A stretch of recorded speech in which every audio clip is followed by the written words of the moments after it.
There is something very desirable about standard wide aperture zoom lenses. They are versatile, and these two 24-70mm lenses are very appealing to a lot of photographers and filmmakers using Sony cameras, as both are premium quality and both are cheaper, much cheaper than the Sony-owned G Master offering.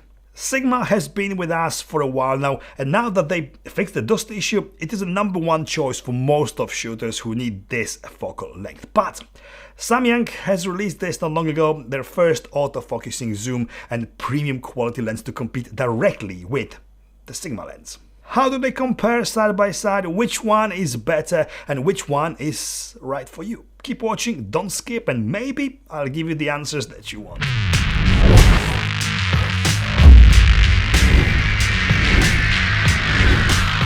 I have shot hundreds, if not thousands of photos with both of these lenses independently, and when shooting with them independently, it is very hard to tell the difference. They both deliver outstanding results, both in photography and video. If you'd like to see my full reviews of these lenses, there are links in the description below, but I'm making this video as a lot of you have been asking me to compare them side by side. So hopefully I will be able to answer your questions and help you decide which one is better, if any of them is actually better than the other one.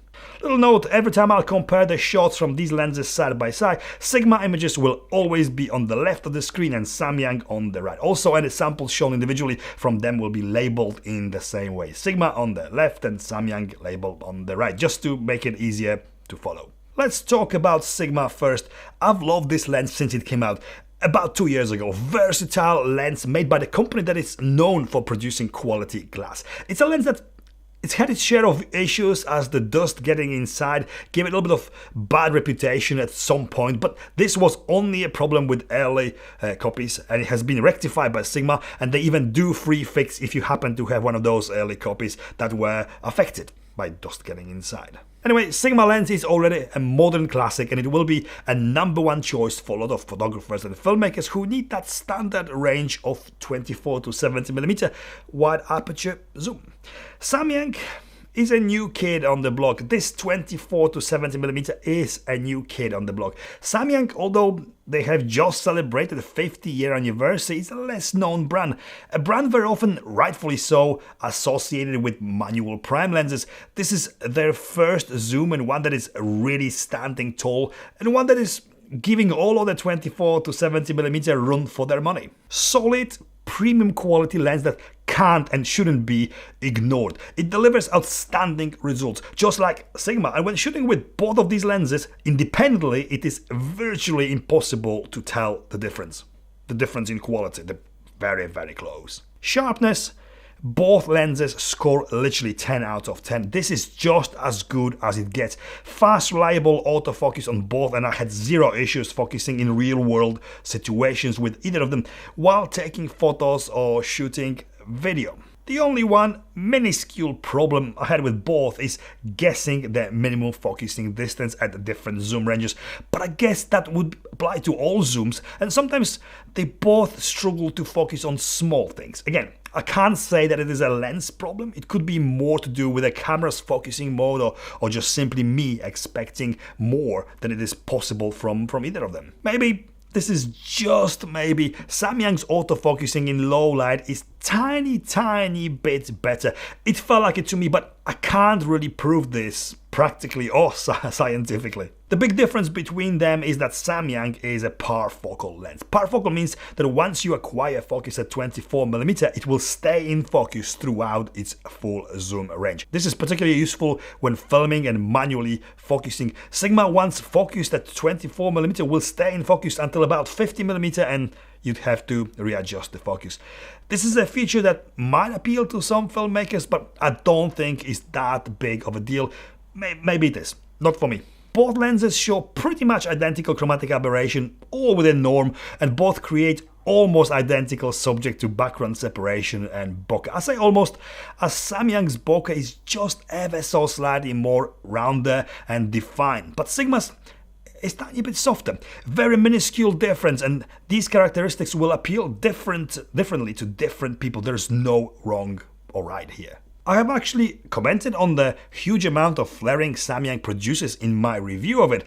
So when I was testing them side by side, I didn't expect to find this at all. It turns out that Samyang produces more contrasty images and it has less flaring than the Sigma when shooting with both of them under exactly same conditions. Sigma shows definitely more hazing when shooting with it towards the sun. Focus breathing almost zero from both lenses. They both show very minimal focus breathing, well below average, and both pretty much identical. Build. This is where the most differences are. There's no hiding the fact that the Samyang is bigger, a little bigger and much heavier. Sigma weighs 835 gram and Samyang is nearly 200 gram heavier and weighs just over 1 kilogram. Not much of a difference, but in the real world you can feel it, especially when you have to carry it with you all day long. I personally don't mind heavier lenses as I don't shoot weddings or events, but for some people it could be a deal breaker. Both lenses have 82mm filter thread, although Sigma seems bigger and they both are weather sealed. Sigma has got more buttons. There's auto manual focus switch, focus hold button that can be programmed to other functions via your camera, and lock button to prevent it from extending by accident. It locks the lens at 24mm. Samyang, on the other hand, has only one switch, custom with 2 modes. This is a bit unusual and might be confusing. This does not switch the lens into manual focus mode. You have to do that through the camera to use the manual focus in custom mode 1. But custom mode 2 changes focus ring to aperture ring. I am not sure if this is very useful or not. It might be to someone, but if you buy additional, cost more, Samyang lens station dock, you can program these buttons to do other things as well. I can't tell you what because I don't have that Samyang dock. The lack of lock button on Samyang is replaced by very stiff zoom ring, making it harder to extend the lens by accident and harder to zoom in too. Overall, Samyang lens seems more robust and it feels more solid. I don't know why, but it looks like Canon RF lenses with the red ring accent and that crisscross pattern on the focus ring. Sigma is good looking, but it is dust collecting whore. The little dust particles from the camera bag just get stuck in all those grooves and that drives me personally mad. It doesn't affect the lens obviously, but it just gets dusty. Also, one thing worth noting that Sigma's zoom ring, just like with all other Sigma zoom lenses, turns anti-clockwise to zoom in. If I am right, only Sigma lenses do it this way. All of the lenses, including the Samyang, turn clockwise to zoom in. It just feels more natural you turn this way to zoom in.